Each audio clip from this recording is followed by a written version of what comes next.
하나님 말씀 나누게 돼서 영광이라고 생각합니다. 기도하고 시작하겠습니다. 하나님, 오늘 또 주님께서 하늘에 계시를 부어주셔서 하나님께서 우리 각자에게 하시고자 하는 그 생명의 말씀을 간단하고 명료하고 분명하면서 확실하게 주님께서 증거하여 주옵소서. 여기에서 높이 들림받기는 오직 예수님밖에 없습니다. 하나님, 우리의 존재는 예수님을 예배하기 위해서 존재합니다. 그래서 우리가 예수님 영광 돌려드리고 우리는 예수님 십자가 뒤에 숨겨지게 하여 주옵소서. 감사하며 예수님 이름으로 기도드립니다. 아멘. 여러분, 저는 목사님 저게 TV가 안 나오죠? 저기 카메라가요. TV가 PPT 좀 써야 되니까 안 나와요? 예. 저는 중국에서 태어났고요. 그리고 예수 믿지 않는 가정에서 태어났습니다. 어렸을 때 그래도 경제적으로 가정이 부유했어요. 제가 79년생이고 한국 나이로 41살이죠. 2살인가요? 네, 그 정도 됐고요. 이제 중국에서 이제 태어났는데 어렸을 때 집이 그래도 돈이 많아서 9살, 10살 때 바이올린 개인 레슨을 받았어요. 예. 그래서 초등학교 때 이제 무대에 나가서 연출하고 그런 삶을 살았죠.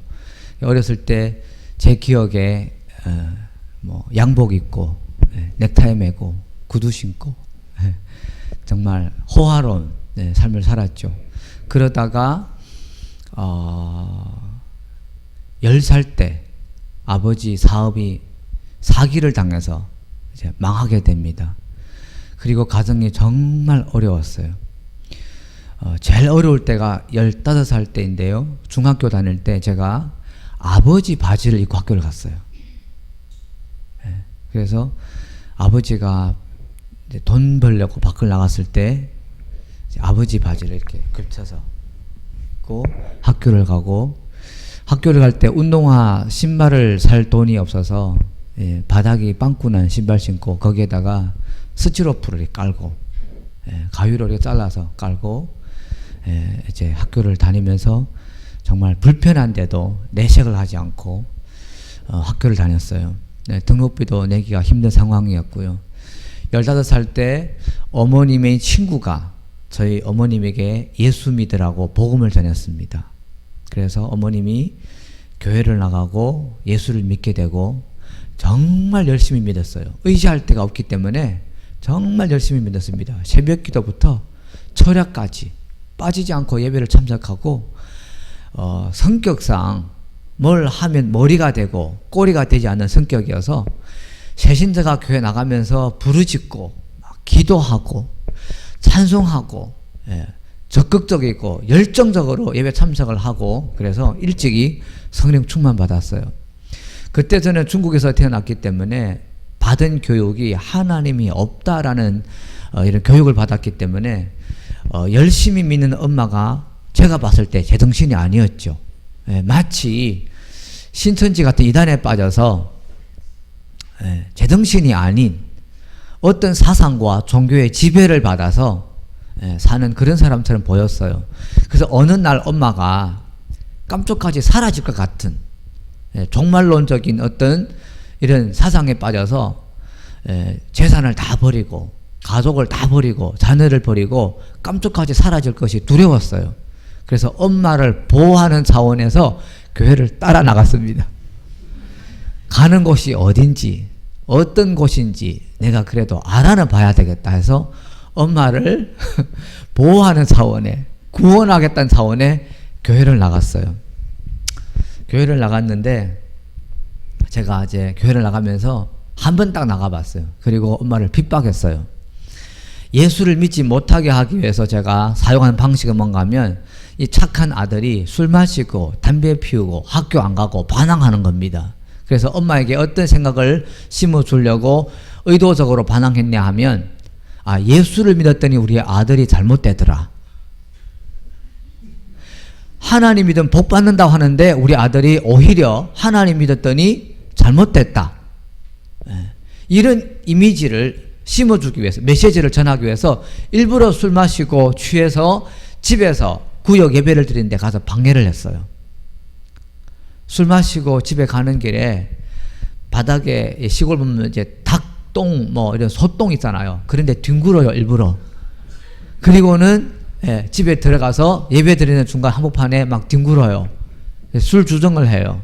그리고는 학교 안 가고 다른 친구 돈을 빼앗고 도박하고 일부러 반항하는 거죠.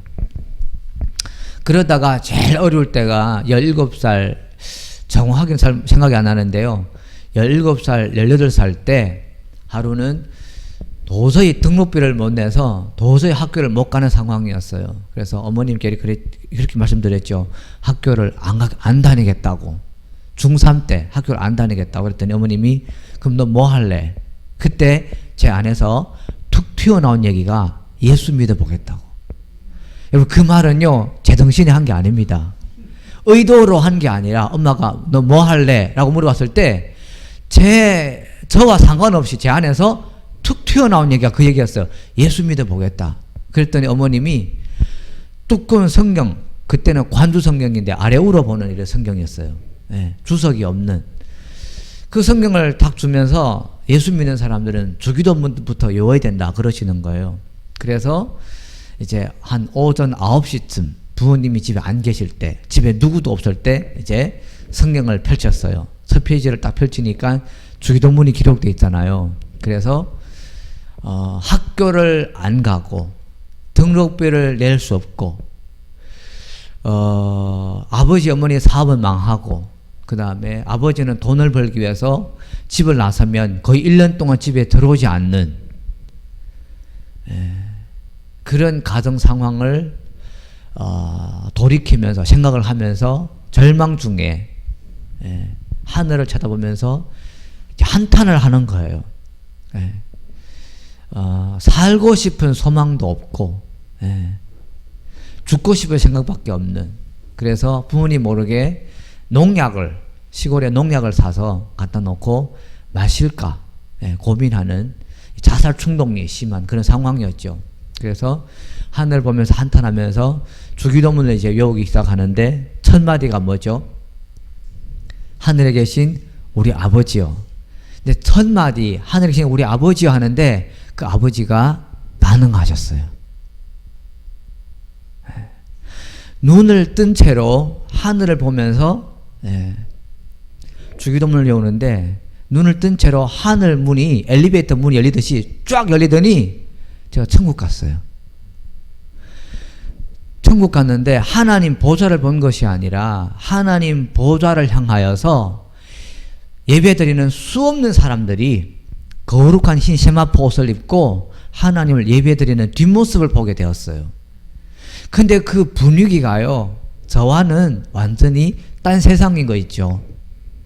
그들이 얼마나 평안하는지, 그들이 얼마나 기쁨이 충만하는지, 그 평안함과 기쁨과 위로와 은혜 말로 표현이 안 됩니다. 그들이 드리는 예배를 보면서 하나님을 찬양하는데 표현이 안 돼요. 그러니까 이제 할렐루야 할렐루야 그렇게 많은 사람들이요 하나가 되어서 조화를 이루면서 두 손 들고 할렐루야 얼마나 웅장합니까? 얼마나 은혜가 충만하겠어요.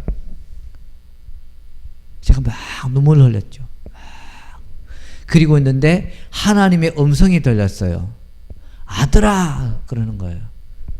내가 너를 안다. 그러면서 하나님 아버지께서 그러시는 거예요. 너희 부모는 너를 사랑하지만은 너 안에 지금 자살 충동이 있는 것을 몰라. 너 마음에 있는 고통을 몰라. 나는 다 알아. 그러시는 거예요. 그 안다는 말에 제가 무릎을 꿇게 되었어요.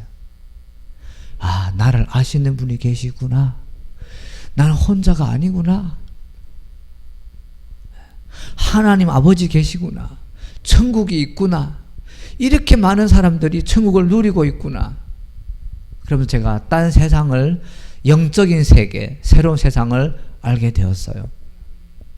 그리고 제 앞에 캄캄한 어둠이 몰려오더니 비명을 지르는 소리가 들리는 겁니다. 얼마나 그 고통스럽고 절망스러운 비명 소리 들리는지요. 마음이 찢어질 것 같아요.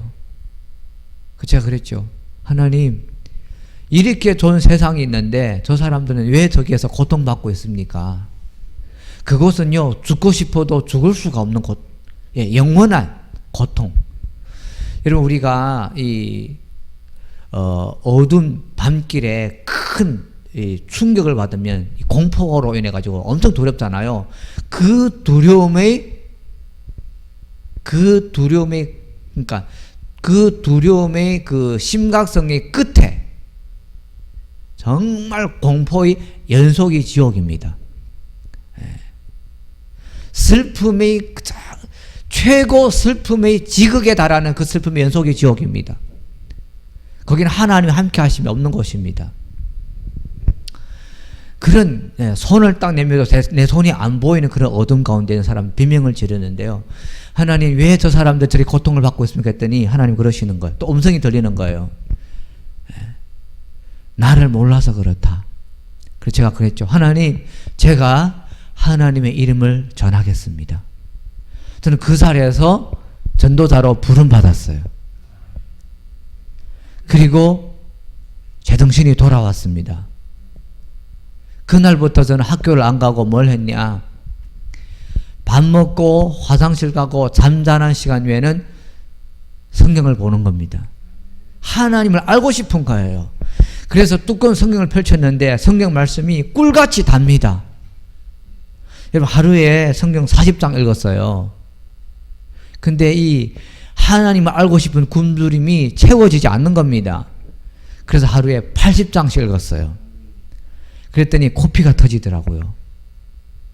코피를 닦고 계속 보는 겁니다. 그렇게 보면요, 몸이 감당을 못해요. 하루에 성경 40장씩 읽으면요, 한 달에 성경 한 번 읽고 잠언서를 한 번 더 읽을 수 있어요. 하루에 80장씩 읽으면요, 보름에 15일에 성경 한 번씩 읽을 수 있어요. 잠언서 2번 더 봅니다. 그렇게 집에서 몇 개월 동안 성경만 보는 거예요. 성경 보는 겁니다. 그러다가 엄마가 그러시는 거예요. 내가 봤을 때 너는 신학교 가야 되겠다. 그래서 좋은 선생님, 좋은 학교를 만나달라고 2번 딱 기도했어요. 그 기도 응답으로 어느 신학교에 가게 됐고, 이제 훈련받고, 이제 그 하나님 말씀을 증거했는데, 지금까지 하나님께서 은혜를 주셔서 출근 생활을 하루도 안 해봤어요. 그래서 한 20살 때부터 설교를 해서 한 20년 동안 설교를 해왔죠. 설교를 해왔죠. 여러분, 제가 오늘 우리 글로리아 이 교회에서 예배를 드리는데 여러분들은 참 복받은 분들이다라는 것을 제가 확신할 수 있었어요.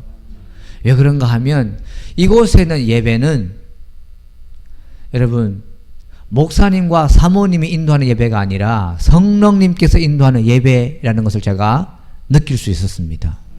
아멘입니까? 그래서 하나님께서 기름 부으신 교회구나라는 것을 확신할 수 있었고요. 또 한 가지는 뭔가 하면 이 세상에 있는 우상 가운데 첫 번째 우상이 돈입니다. 그런데 여러분들이 이 몸담고 있는 이 교회 공동체에 목회하시는 목사님과 사모님이 돈에 있어서 청렴하고 깨끗하고, 그래서 정말 여러분들은 복을 받은 성도인 줄로 믿습니다. 그래서 여기에서 예배 드리는 것이 우연이 아니라 분명히 성령님의 인도인 줄로 믿습니다. 아멘입니까? 여러분들이 아마 그동안 여러분들이 목사님께서 재성에 관해서 많은 얘기를 했을 걸로 저는 확신하고 있어요. 그럼에도 불구하고 제가 전적인 하나님의 은혜로 중국에서 한 20개 성을 다녔어요. 중국의 이 한 성은 마치 한국의 한 도와 같은 곳입니다. 한 20개 도를 다니면서 많은 교회를 다니면서 부흥집회도 인도하고 또 목회자들을 많이 가르쳤어요. 가르쳤는데 제가 사역을 하면서 경험한 것이 뭔가 하면 말씀을 선포할 때 세 가지 주제의 말씀을 선포할 때 사탄이 제일 방해합니다. 첫 번째가 뭐냐? 성령 세례예요. 성령 충만입니다. 여러분이 성령 충만 받지 않으면 하나님 말씀을 머리로 알아도 행할 수 있는 힘이 없어요. 그러나 성령 충만 받으면, 은혜가 넘치면 하나님 말씀을 행하는 것이 짐이 아니라 기쁨인 것이죠. 하나님을 위해서 뭔가 해드리고 싶어요. 아멘입니까? 주님을 섬기고 싶어요. 그러면 주님께서 말씀하십니다. 헌금해라. 그럼 헌금하는 거예요. 구제해라. 그럼 구제하는 겁니다. 찬양해라. 그럼 찬양하는 거예요. 누구를 찾아가라. 그럼 찾아가는 겁니다. 할렐루야. 그것이 진정한 예배자의 삶인 줄로 믿습니다.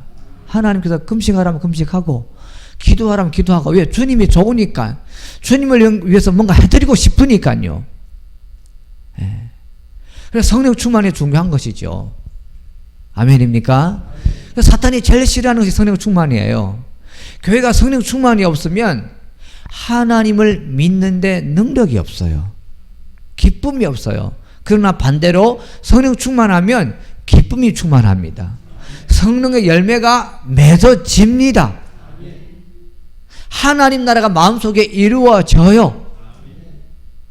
예배가 기뻐요. 두 번째, 방언입니다. 방언에 대한 주제로 설교를 할 때 사탄이 제일 싫어해요. 왜요? 방언 못 받게 하려고. 여러분, 고린도전서 12장에 많은 은사가 있지 않습니까? 다른 은사에 대해서는 이 한국교회가 아마도 이렇게 여론이 그렇게 많지 않을 겁니다. 그러나 유독 무슨 은사에 대한 부정적인 얘기가 제일 많죠? 방언이에요. 이런 얘기도 있고 저런 얘기도 있고 하여튼 많아요. 왜요? 사탄이 싫어하니까. 여러분 한국 돈 5만 원짜리가 있고요, 1,000원짜리가 있어요. 가짜 돈을 만들려고 하면 5만 원짜리 돈을 만들까요? 1,000원짜리 가짜를 만들까요? 5만 원짜리겠죠. 5만 원짜리가 가짜가 많아요. 저는 중국에서 왔잖아요. 짝통 나라에서 왔어요. 가짜 돈이 많아. 근데 제일 큰 단위가 100원짜리인데 100원짜리 가짜 돈이 제일 많아요. 10전짜리는 가짜가 거의 없어요. 왜요? 가치가 없으니까. 근데 방언은요, 기도입니다. 방언은 고린도전서 14장이나 13장, 12장에 보면 영으로 기도하는 겁니다. 그러니까 방언에 대한 여론이 제일 많고 부정적인 얘기도 제일 많아요. 사탄이 제일 싫어합니다. 세 번째가 뭔지 아십니까? 돈입니다. 돈이에요. 제가 설교할 시간이 짧아서 말 다 못하겠는데, 여러분, 성도가 가난한 것이 하나님 뜻입니까? 어떻게 생각하십니까? 가난한 것은 하나님 뜻이 아닙니다. 어떤 분들이 그래요. 예수님이 가난하셨습니다. 제가 말씀드릴게요. 예수님은 절대 가난하지 않았어요. 제가 예를 들어 설명하겠습니다. 어떤 분이 그래요. 예수님 머리 둘 곳도 없었다고. 천만에. 예수님은요, 딱 태어났을 때 박사들이 와서 무엇을 선물해 드렸죠? 황금, 몰약, 유황, 몰약이죠. 제가 한국 단어가 이게 황금과 유황과 몰약을 선물해 줬어요. 다 비싼 것들입니다. 예수님이 말 9유에 태어난 것은 당시 호텔 방이 없어서 거기 들어가서 주무신 것이지, 태어나신 것이지 돈이 없어서 아닙니다. 실제로 요셉은 방을 구했었어요. 근데 없었던 거예요. 예수님이 죽으실 때 보세요. 로마 군인들이 예수님의 겉옷과 속옷을 갖고 제비 뽑습니다. 그 당시 예수님의 옷은요, 속옷은 수제로 통으로 짜인 옷입니다. 그러니까 그것은 수제로 통으로 됐기 때문에 제비 뽑아서 가져갔어요. 예수님의 겉옷은 4개의 큰 천조각으로 집어서 만든 그런 옷이기 때문에 나누어 가져갔어요. 자, 십자가에 달려서 죽는 사람들의 옷을 입는다. 여러분, 그 옷을 좋아하겠습니까? 누가? 여러분, 살인범이 지금 사형 신고를 받고 집행을 하기 전에 그 옷을 탐낼 사람 있어요, 없어요? 없어요. 끔찍해서는 안 입어. 그저 줘도 안 입어요. 근데 그 옷이 얼마나 좋았으면 로마 군인들이 그 옷을 탐내겠습니까? 자, 여러분, 예수님이 사역을 할 때 헌금이 어마어마했어요. 그러니까 거려 유다가 도둑놈이 좀 도둑질해 가도 다른 제자들은 몰라. 근데 헌금이 전혀 없어. 예수님이 선교팀에 헌금이 전혀 없어. 돈이 없어. 훔쳐갈 것도 없어요. 그럼 가룟 유다가 따라다닐까 안 따라다닐까? 안 따라다니죠. 예수님의 선교팀은요, 돈이 많았습니다. 자, 적어도 예수님은 12명을 데리고 먹고 살았어요. 자, 질문. 포항에서 내 식구가 자기 집이 있고 차가 있고 이런 상황에서 중등 수평의 삶을 살려면 한 달에 수입이 얼마쯤 돼야 됩니까?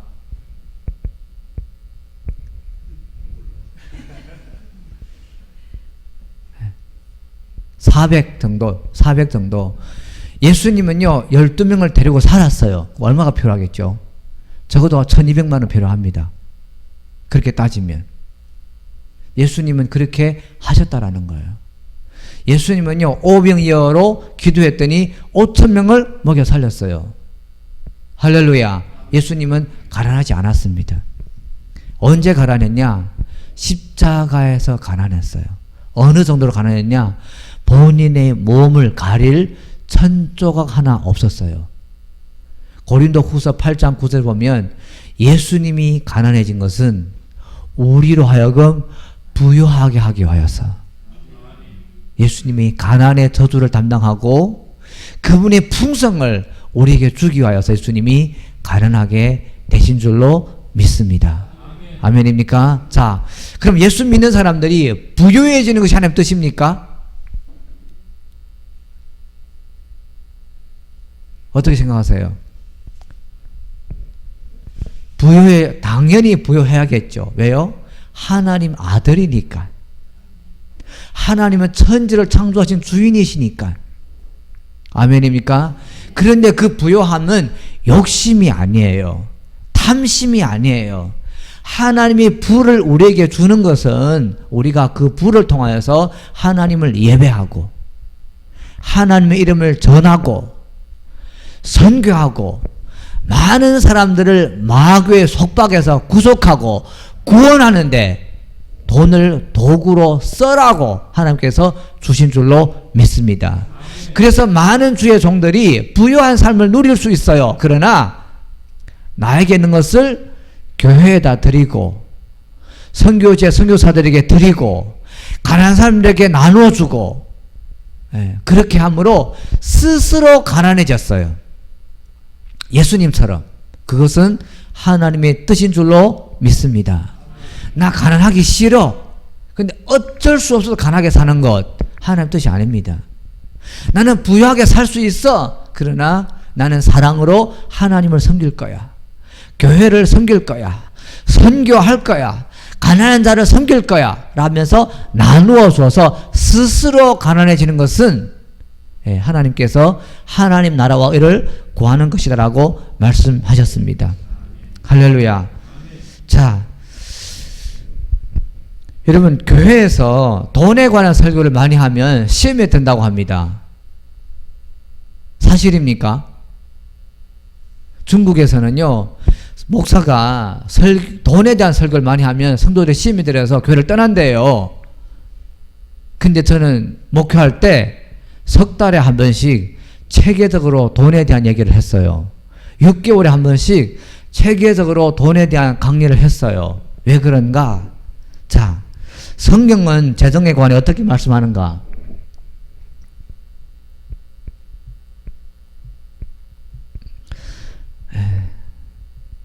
저기 보시면 신약 성경에서 믿음에 관한 성경 구절이 215개 나옵니다. 구원에 관한 성경 구절이 218개 나옵니다. 돈에 관한 구절이 몇 구절 나옵니까? 2084개 나옵니다. 몇 배입니까? 거의 10배입니다. 자, 예수님이 하신 설교와 비유 가운데 예수님의 비유를 모두 38개 했습니다. 그 중에 16개가 돈에 관한 내용입니다. 즉 예수님의 설교 내용을 보면 거의 뭐 한 3분의 2 분량은 3분의 1인가요? 3분의 1 분량은 30%는 돈에 관한 내용을 했습니다. 자, 그럼 이런 질문을 할 수 있겠죠. 예수님이 돈을 밝히시는 분이었던 것일까? 예수님은 돈에 약한 사람이셨던가? 예수님은 사람들의 돈이 아니라 사람들의 마음을 원하셨기 때문에 돈에 대한 강의를 많이 했어요. 그 아래 성경구절 같이 한번 읽겠습니다. 시작. 내 보물 있는 그곳에 내 마음도 있느니라. 아멘입니까? 우리 하나님 말씀 한 군데 보겠습니다. 마태복음 6장 19절에서 24절까지입니다.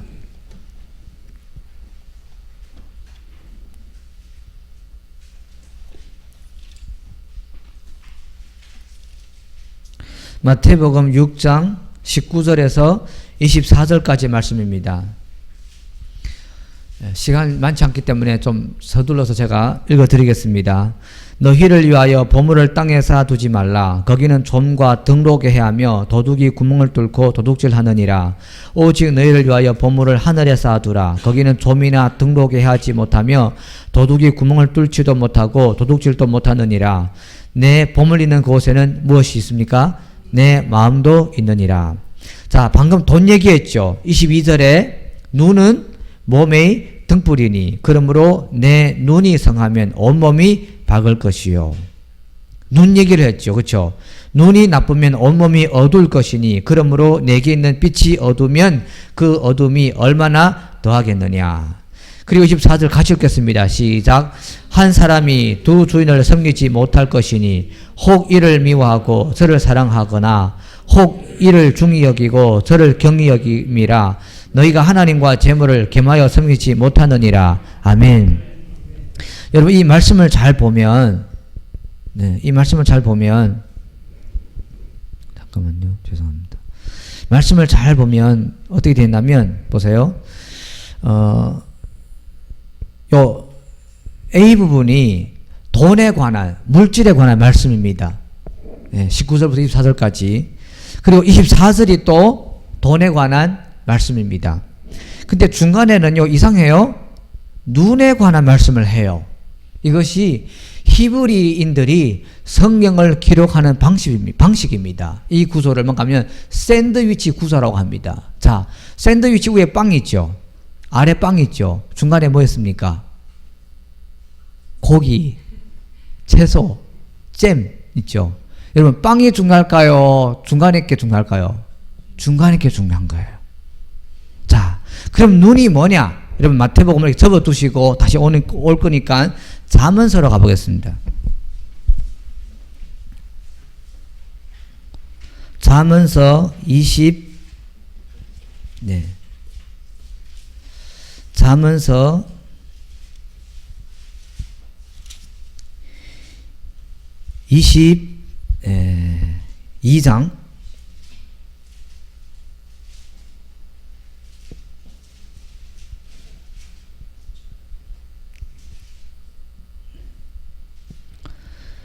20장 27절 보겠습니다. 20장 27절요.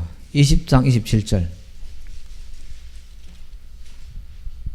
예, 찾으셨습니까? 예. 27절을 보기 전에 이거 잘 보시면 이 구절 잘 보십시오. 그리고 27절 보겠습니다. 사람의 영혼은 여호와의 무엇입니까? 등불이라. 사람의 영혼이 여호와의 등불이라. 아까 우리 마태복음에서는 눈이 뭐랬어요?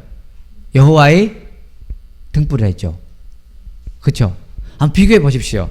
자, 잠언서와 마태복음 비교해 보십시오. 마태복음에서는 무엇이라고 했습니까?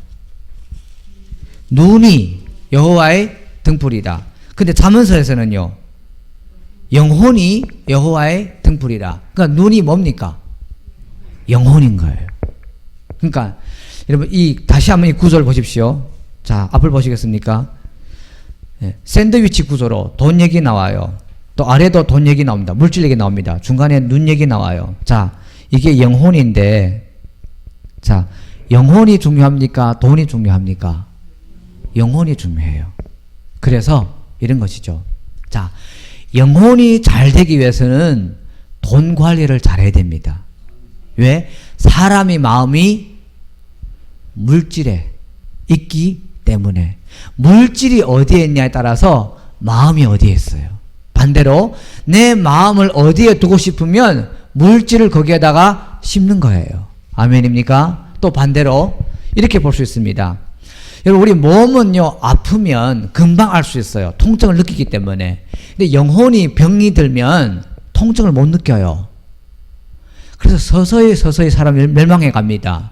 근데 내 영혼이 병들었는지 병들지 않았는지, 즉 내 영혼이 건강한 것인지 병들었는지를 알기 위해서는 내가 물질을 사용하는 태도나 자세나 물질에 대한 반응을 점검해 보면 영혼이 건강한지 건강하지 않은지를 금방 알 수 있어요.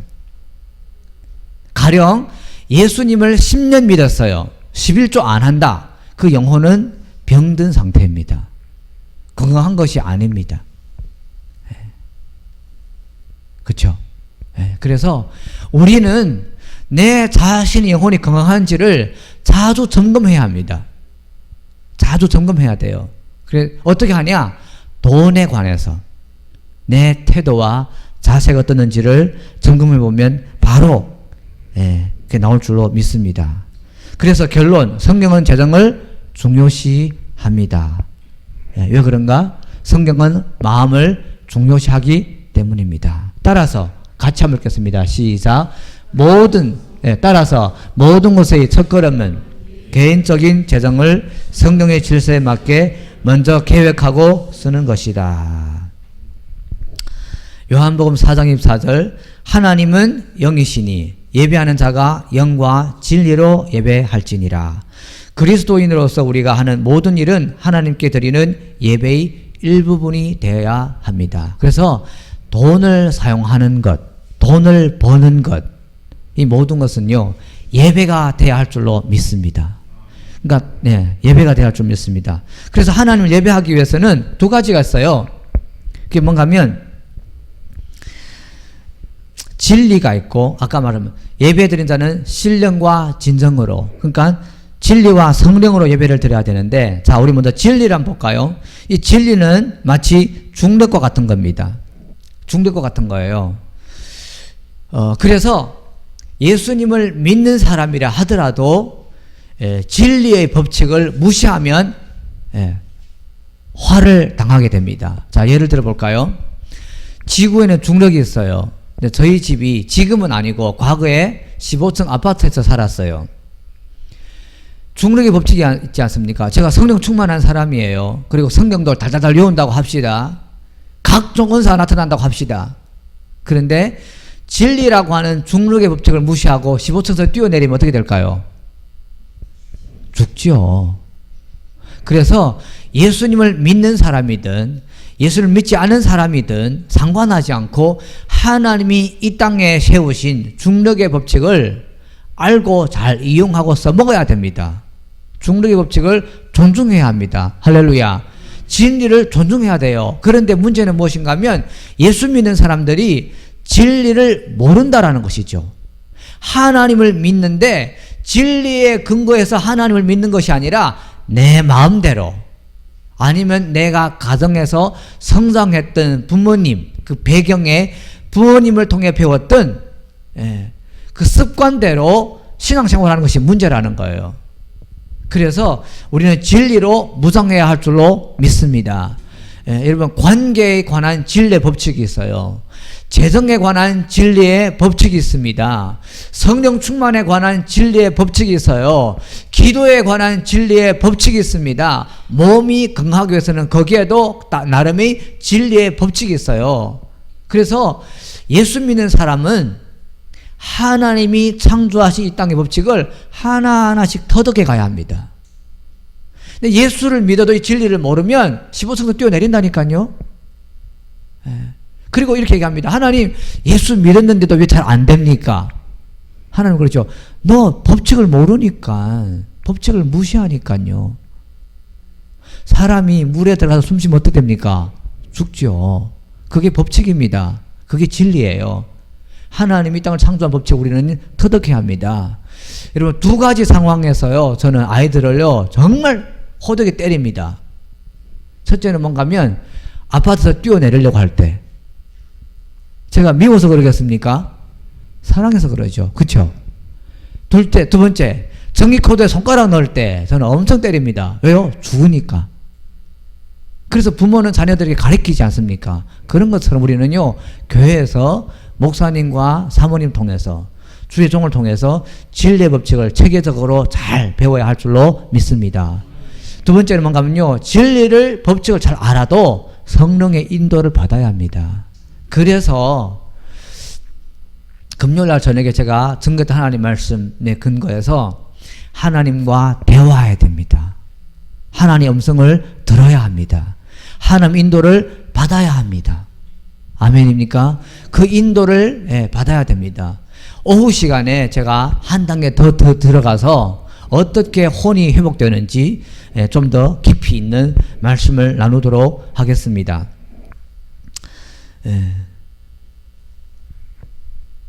우리 한번 같이 읽겠습니다. 이 아래 시작. 하나님이 우리에게 주신 구체적인 약속을 붙들고 묵상하며 그 말씀을 확증시켜 주시기를 구할 때 우리 마음 가운데 하나님을 향한 믿음과 약속이 성취될 것을 확신하는 믿음이 생길 것이다. 아멘. 네. 자, 시간이 그렇게 많지 않아서 서둘러 좀 보겠습니다. 네. 여러분, 제가 중국에서 핍박 때문에 한국에 나올 때, 이제 공항에서 찍은 사진입니다. 이게 한 2년 반 전이죠. 아이들은 정말 좋은 학교를 다니다가 이제 한국 가면 못 돌아온다는 것을 몰라요. 지금 얘기를 안 해줬어요. 그리고 이제 외할머니가 보고 싶어 한다, 뭐 이런 이유를 대고 이제 한국을 오는데, 아이들이 이때가 이제 마지막이었죠. 공항에서 찍은 사진이고요. 제 아내는 사진을 찍을 때 웃고 있는데 비행기에서 엄청 많이 울었다라고 하더라고요. 그때 저는 이제 보내고 나서 남아서 교회를 좀 이렇게 정리를 했었어요. 그동안 뭐 남김없이 쏟았던 그 교회와 또 우리 가족들, 영적인 가족들을 두고 떠날 때 제 아내는 비행기에서 엄청 많이 울었다라고 하더라고요. 한국에 이제 왔는데, 이제 18만 원 주고 반지하에 들어갔어요. 금요일 날 간증이 사실 제 간증이었습니다. 근데 이제 소속된 데도 없고 재정으로 정말 처음에는 어려웠죠. 앞이 캄캄했어요. 근데 이제 제가 교보문고에 이제 책을, 살 돈이 없으니 가서 이제 책을 서서 이제 보는 거예요. 근데 갑자기 책 한 권을 보게 됐어요. 나는 4시간만 일한다 라는 책인데요. 이 책을 딱 펼치니까 이런 내용이 있더라고요. 일주일 내내 하루에 12시간씩 일해서 한 달에 4만 달러 수입을 거뒀던 이 청년이 일주일에 4시간만 일하고 한 달 벌었던 4만 달러를 번다라는 거예요. 그래서 일주일 동안 벌었던 액수를 일주일에 4시간만 일하고 어떻게 벌 수 있냐, 이게 불가능하다라고 생각을 해서 이 책을 샀어요. 그리고 집에 와서 처음부터 끝까지 단번에 읽어버렸어요. 딱 읽고 나서 적용을 해야 되잖아요. 적용을 해야 되는데 적용하기 위해서 또 기도방에 들어갔어요. 막 기도하는데 하나님께서 말씀하시는 거예요. 그 말씀이 마태복음 6장 33절이었어요. 하나님 나라와 의를 구하라. 그리하면 너희에게 필요한 것들을 더해 주시리라. 여러분 이 책을 구매해서 살 필요 없어요. 제가 지금 설명하려고 하는 겁니다. 예. 이 책에 보니까 80대 20의 법칙이 있어요. 자, 80대 20의 법칙 잘 보세요. 이 사람이 매일 12시간씩 일을 했어요. 12시간씩 일을 해가지고 자기가 4만 달러를 벌었거든요. 일주일에. 한 달에. 그런데 자기의 그 손님들을 이렇게 통계를 하고 조사를 해봤더니 이런 거예요. 본인의 80% 되는 수입은 20%의 고객에게서 오는 것을 깨달았어요. 그리고 20%밖에 안 되는 수입은 80%의 고객에서 오는 거예요. 근데 여러분 이 사람을 지치게 하는 사람 누굽니까? 요 80%가 지치게 하는 거예요. 그런데 이 80%는요 20%의 수입밖에 안 가져다 줘요. 그래서 이 청년이 어떤 결단을 짓는가 하면 나는 요 80%의 돈을 가져다 주는 20%의 고객에 집중해야 되겠다.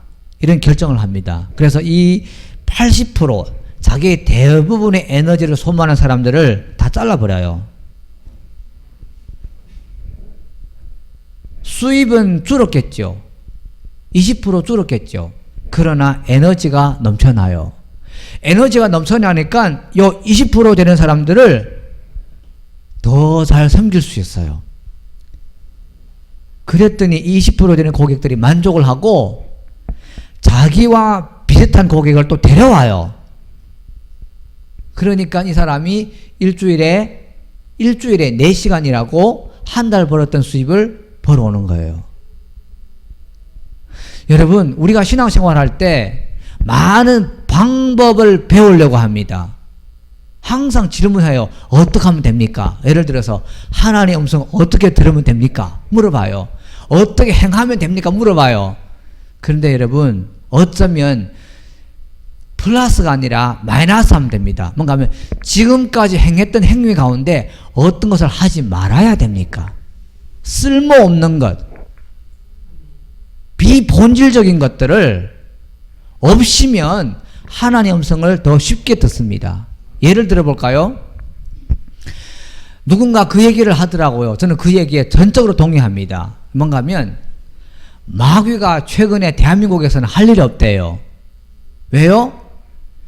많은 사람들이 TV와 유튜브에 빠져있기 때문에 마귀가 할 일이 없대요. 왜요? 스스로 자기를 어둠 가운데 몰아넣으니까. 그래서 여러분 정말 하나님 나라의 법칙을 아는 사람들은 집에 TV를 안 놓습니다. TV를 안 봐요. 물론 뉴스는 보겠죠. 그러나 안 봅니다. 왜요? TV와 이런 것들을 적게 보면 앞에 사고하는 뇌가 개발됩니다. 근데 계속 보면 뇌가 개발이 안 돼요. 뇌가 병듭니다. 문제가 생겨요. 사고 안 합니다. 주입식 교육은 문제가 있습니다. 질문을 던지고 사고하는 교육이 사람을 살립니다. 할렐루야. 근데 TV는 사고할 필요 없어요. 받아들이기만 하면 되는 거예요. 그래서 아이들이 뭐 좀 계산해라면 머리 아파. 어디를 만집니까? 전두엽 앞을 만져요. 왜요? 사고를 안 하니까. 그래서 여러분 TV나 게임이나 이런 것들만 안 해도요 하나님의 음성 듣는 데는요 훨씬 쉬워집니다. 여러분 서울에서 지하철 타보십시오. 거의 모든 사람이 이어폰 끼고 있어요. 하나님이 말씀하려고 해도 기회가 없습니다. 왜? 다 막고 있으니까. 이게 어쩌면 대한민국의 재앙입니다. 마귀의 성공적인 전략입니다. 우리는 어떻게 해야 되냐? 하나님 앞에 오픈해야 합니다. 아멘입니까? 절제해야 합니다. 왜? 시간은 주님의 것이기 때문에 귀도 주님의 것이고 몸도 주님의 것입니다. 말씀을 묵상하고 말씀을 생각하고 사고하고 질문을 던지고 그렇게 나아가야 할 줄로 믿습니다. 그래서 자 보겠습니다. 보십시오. 이 구절에 하나님 나라와 의를 구하는 것은 본질입니다. 본질이에요. 근데 이 모든 것은 비본질입니다. 왜 이런 얘기를 하냐면 보세요. 우리가 하나님 나라를 구하는데 집중을 하면 이 모든 것은 하나님이 거저 주는 거예요. 자, 질문. 대부분의 출근하시는 남편들, 아내들, 혹은 개인 사업을 하시는 남편들과 아내들, 무엇을 위해 출근하십니까? 무엇을 위해 출근해요? 생존을 위해서? 생활을 위해서? 생활비를 얻기 위해서 출근하십니까? 잘못된 것입니다. 왜요? 그것은 하나님이 거저 주는 겁니다. 그것은 우리가 시간을 낭비해서 해야 할 일들이 아닙니다. 그런데 우리가 자녀를 어떻게 교육했죠? 야, 공부 열심히 해. 좋은 대학 들어가. 좋은 직장을 얻어. 그래야 돈 많이 벌고 결혼할 수 있지. 이게 다 사탄의 속임수인 거죠. 우리는 생활과 생존을 위해서 사는 사람들이 아닙니다. 이 부분은요, 하나님이 거저 주는 겁니다. 아멘입니까? 우리는 무엇을 위해 사냐? 하나님 나라와 의를 위해서 사는 거예요. 그렇다고 제가 직장생활 하지 말라는 뜻이 아닙니다. 다만 동기를 바꿔야 합니다. 아침에 일어나서 기도하십시오. 하나님, 제가 오늘도 직장을 가고 있는데 어떻게 만나는 사람들 가운데 하나님 나라와 의를 구할까요? 성령의 음성을 듣는 거예요. 성령의 인도를 받는 겁니다. 그러면 성령께서 인도하셔서 직장 가운데 불신자를 만날 수 있어요. 혹은 예수 믿는 사람 만날 수 있어요. 그들을 데리고 같이 예배 드릴 수도 있고 찬양할 수도 있고 전도할 수도 있는 겁니다. 할렐루야. 또 어떤 사람들은요, 위로해 줄 수도 있는 거예요. 격려할 수도 있는 겁니다. 인격적으로 대화할 수 있는 거예요. 또 그 사람들 축복할 수도 있어요. 이 모두 다 하나님의 나라와 의를 구하는 줄로 믿습니다. 그래서 이렇게 하나님 나라와 의를 위해서 직장 생활을 했더니 하나님께서 직장을 통해서 우리에게 공급해 주시는 거예요. 그러니까 직장은요, 하나님이 우리를 공급하는 통로일 뿐입니다. 우리의 공급자는 하나님이십니다. 예를 들어서 어느 회사가 나에게 불법을 요구했어요. 그럼 저는 기도합니다. 하나님, 이 회사가 저에게 불법을 요구합니다. 이 회사에 계속 남아 있을까요? 떠날까요? 왜요? 근원자는 계시지 않습니까? 공급자는 계시지 않습니까? 우리는요, 안정적인 공급자 하나님 아버지가 살아 계십니다. 그러나 통로는 언제나 무시로 바뀔 수 있어요. 그럼 언제 떠나냐? 하나님의 음성을 듣는 거죠. 인도를 받는 것이죠. 중요한 것은 무엇이냐? 이제부터는 돈을 위해서, 이 모든 것을 위해서, 생존을 위해서, 생활을 위해서 출근하지 마시기를 예수님 이름으로 축복합니다. 무엇을 위해서 하냐? 하나님 나라와 의를 위하여 사시기를 예수님 이름으로 축복합니다. 여러분, 성령의 음성 들으면요, 정말 삶이 쉽습니다. 저희 교회에 성도님이 저에게 이런 얘기를 해요. 우리 아버지에게 좀 전도해 주십시오. 그러는 거예요. 근데 그 아버지가 어떤 사람인지 제가 너무 잘 알지 않습니까? 그 형제가 누군지 우리 박 목사님도 잘 아십니다. 그 귀가 잘 안 들린 친구 있잖아요. 예. 아버지 보고 전도하라는 거예요. 근데 그 아버지는요, 전도하는 사람 집에 오면 세숫대에다 물을 받아서 뿌립니다. 예. 그런 분이에요. 그래서 제가 두려워서 아침에 일어나서 기도하기 시작했습니다. 앞에 무릎 꿇고 1시간 동안 방언으로 기도했어요. 근데 하나님이 아무런 음성이 없어요. 유일한 반응, 무릎이 부러질 듯이 아픈 거예요. 그래서 안 되겠다. 1시간 더 기도했어요. 2시간을 채웠어요. 그런데도 아무런 반응이 없어요. 그래서 제가 이랬죠. 나는 응답 받을 때까지 기도한다. 예. 그리고 딱 기도를 시작하려고 하는데 성령님의 감동이 온 거예요. 성령님이 이러시는 거예요. 너 갈 때 강아지들이 먹는 그 간식들 있잖아요. 그걸 싸가라는 거예요. 하나님이. 그래서 알겠습니다 하고 이제 기도를 멈췄죠. 그리고 조사를 해봤더니 그게 비싸더만요. 네, 비싸더만요. 그래서 이걸 갖고 또 기도를 했죠. 하나 비싼데 왜 그걸 사가라고 합니까? 네. 그런 던 중에 어느 가정이 식사 대접하겠대요. 네. 식사 대접하는 가정도 우리 박목사님 잘 아시는 가정인데요. 네. 식사하겠대요. 그래서 차를 끌고 집에까지 모시러 오겠다라는 겁니다. 그래서 이제 차에 올라탔어요. 딱 탔는데 성령님이 그러시는 거예요. 너 신방 가는데 개 그 간식 사야 된다라고 얘기를 하라는 거예요. 성령님이. 그래서 제가 뒤에 앉아서 얘기했죠. 아, 제가 신방을 가야 되는데 이 개 강아지 이 간식 좀 사야 되는데 뭐 이런 얘기 했더니 그 아내가 되시는 분이 아, 목사님 걱정하지 마세요 그러는 거예요. 그래서 왜 그런가 했더니 우리 남편 공장이 그 만드는 공장이래요. 네. 그래서 식사를 하고 이제 사무실을 갔어요. 사무실 갔더니 사무실이 이것보다 더 커요. 그때 이 한쪽 벽에 샘플이 있잖아요. 쫙 진열했는데 한 가지씩만 꺼내도 이만큼 되는 거예요. 그래서 그걸 들고 이제 그 집에 갔어요. 근데 물을 부을까봐 겁나가지고 강아지 이거 앞에다가 내놓고 보여주면서 들어가서 그랬더니 그걸 보더니 들어오라는 거예요. 그 할아버님이 외로우니까요, 이 밖에서 버림받은 강아지를 자꾸 집에 끌어들이는 거예요. 그리고는 자꾸 이렇게 사서 주는데 그 비싸잖아요. 그리고 이제 강아지가 친구가 돼가지고 강아지를 엄청 좋아해요. 예. 근데 그걸 딱 사가니까 들어오라는 겁니다. 그러더니 주방에 들어가더니 직접 할아버님이 요리를 막 하는 거예요. 제가 있는 도시가 바닷가거든요.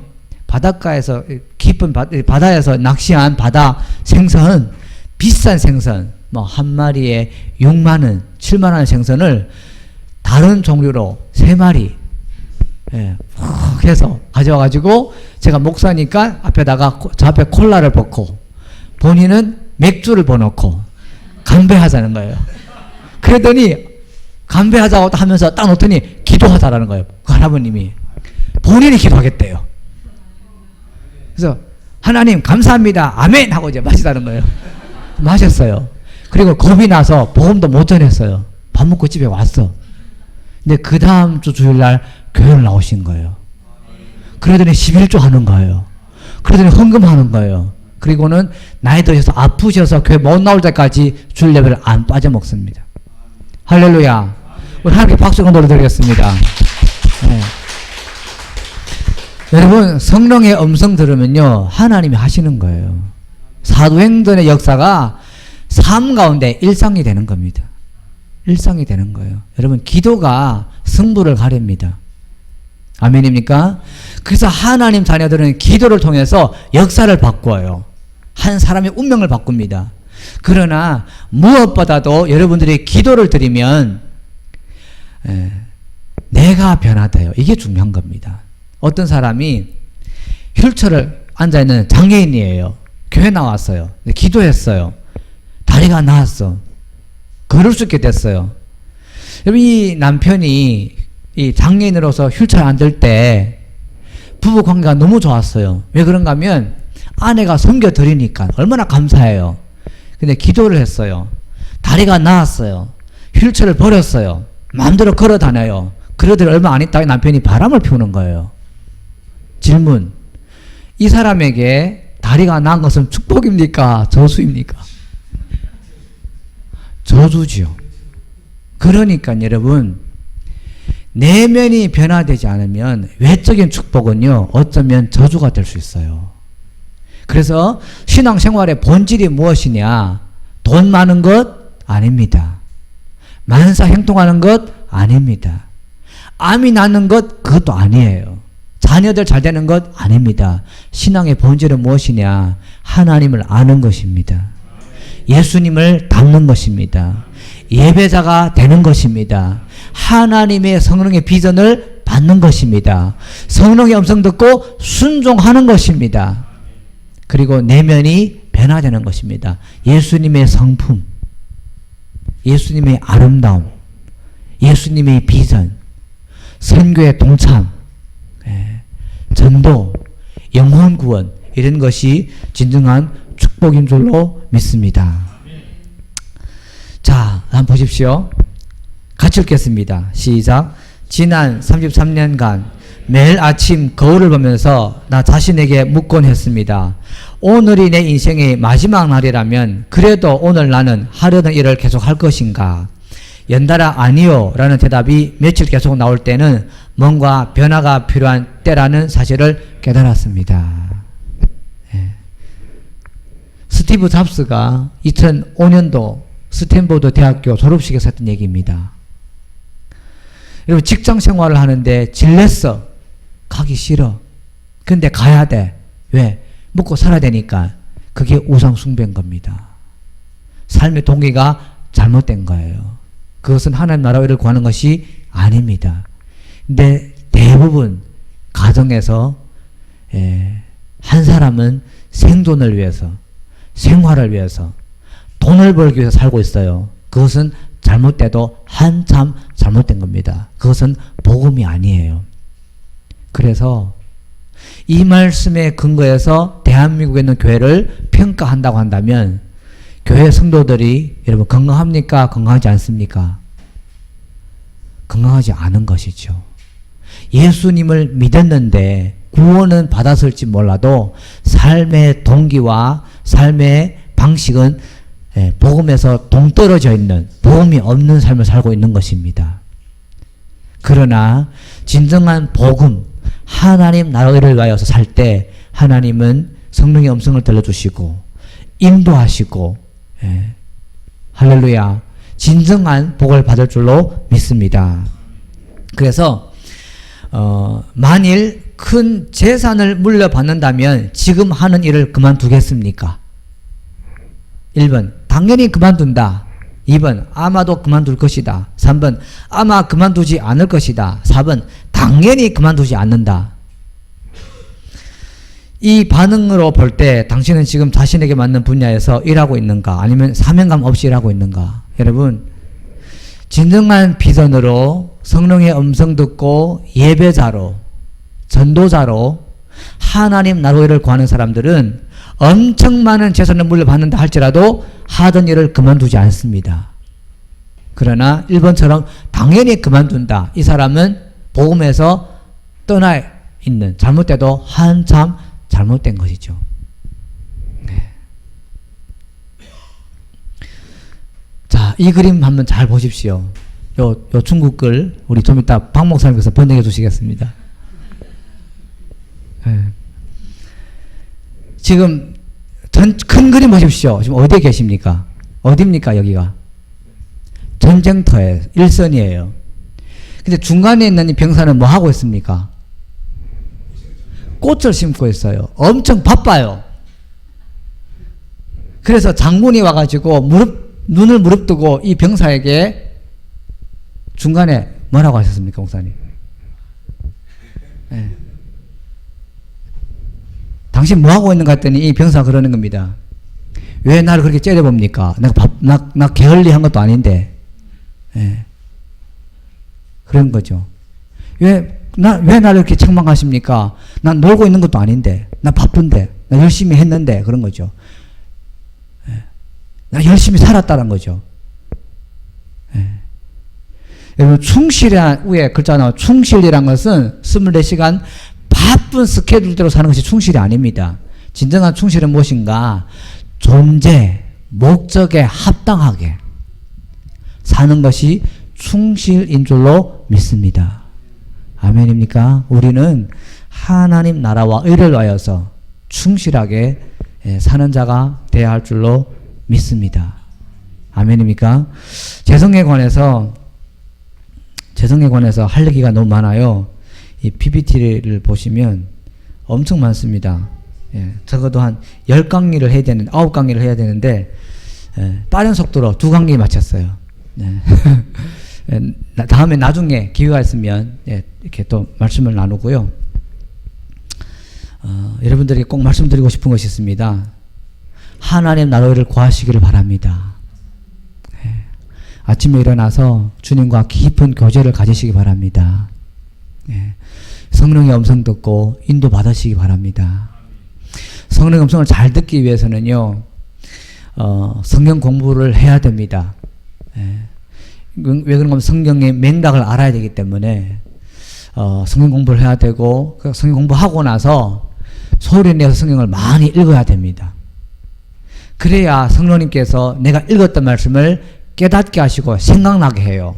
그러면서 성령의 음성을 잘 들을 수가 있습니다. 아멘입니까? 그리고 기도를 많이 해야 합니다. 네, 기도하면 삽니다. 기도하면 살아요. 기도하면 성령님과 동행할 수 있습니다. 기도하면 하나님 나라를 구할 수 있어요.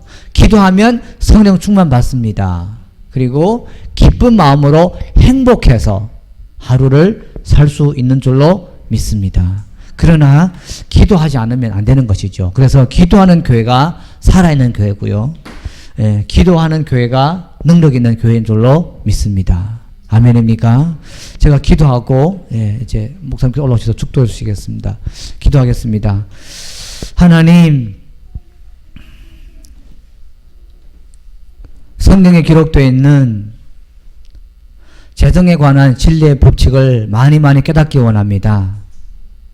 하나님께서 성경을 통해서 가르쳐 주시옵소서. 주의 종을 통하여서 가르쳐 주옵소서. 그리고 성령 하나님께서 기도할 때 음성을 들려주시고 구체적으로 인도하여 주옵소서. 그래서 부유한 삶을 살게 하여 주시고 그 부유함으로 하나님을 확장하는 데 잘 쓰임받을 수 있도록 우리 모두를 축복하여 주옵소서. 감사하며 예수님 이름으로 기도드립니다. 아멘. 할렐루야, 할렐루야. 감사합니다. 기도하시겠습니다.